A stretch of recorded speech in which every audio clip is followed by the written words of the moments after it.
Drop it.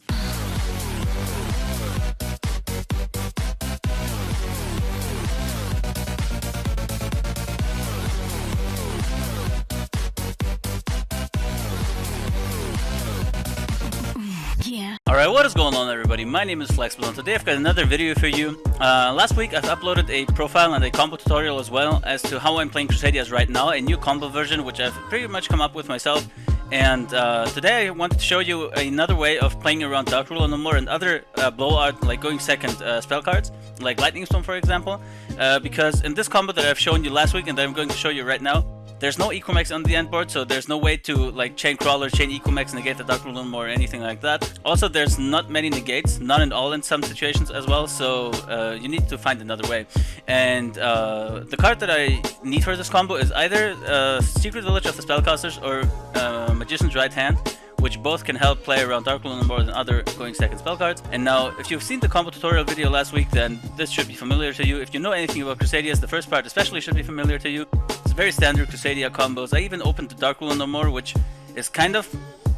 sometimes I even prefer opening Red Dark Final Dragon, not Dark Ruler no more, I'm sorry guys. Because now I can summon the Noctivision Dragon from deck, banish the LP for the Red Dark Final Dragon, and then get both the Monster Reborn effect of the Red MD and also the draw effect of the Noctivision at the same time, which is pretty dope. Here I drew into the Secret Village of Saryuja. I drew into Rescue Cat as well, which is extremely strong. Format Skipper and Rescue Cat plus full combo is always a very good thing to have.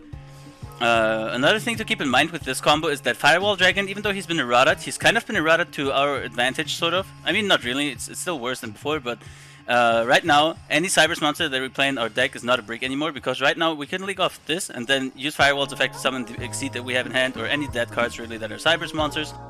And now, if you look at the end board right here, we're always trying to end on a, like, as much calling Firewall Dragon as possible, so we get many bounces, right?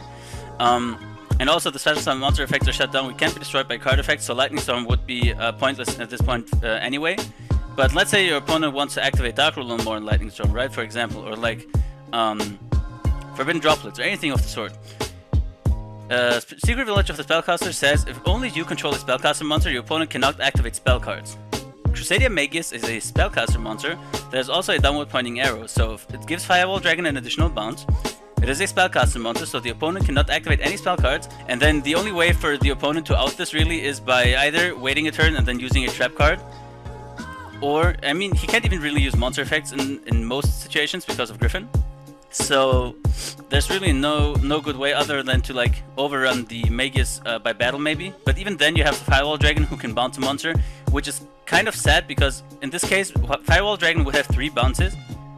And if you normal summon a monster to get rid of the Magus somehow, then you would waste your 2 bounces essentially to get rid of 1 monster. But this would help your board survive because you can't use any spell cards. His normal summon is bounce, or whatever monster he summoned there, to get rid of the Magus. So your opponent still invested some resources and didn't get anything in return, which could help you survive the board. In this case, we had to take away the Phoenix, for example, even though we might not have been able to get into the Phoenix anyway, if we didn't go into Magus. I'm not sure about that right now. But yeah, that's just another way. I wanted to show you that real quick. The other card in the deck is also the... Let me show that real quick.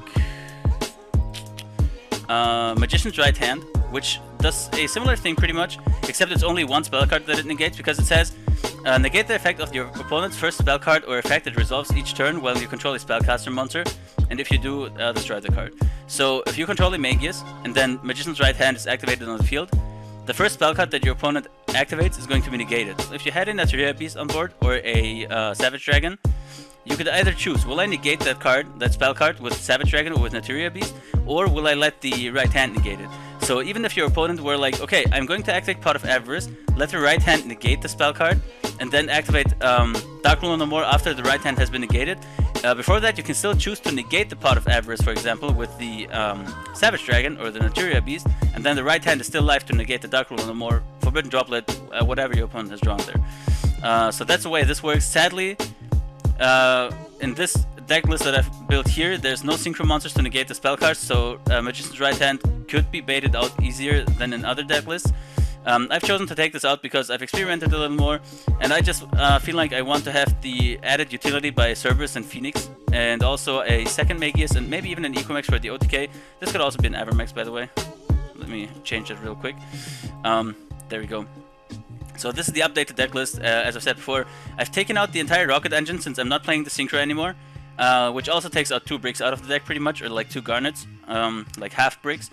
And in addition, or instead of that, I've taken in the Chaos Space, and I've also taken out the Bottomless Trap Hole, which also takes 1 brick out of the deck.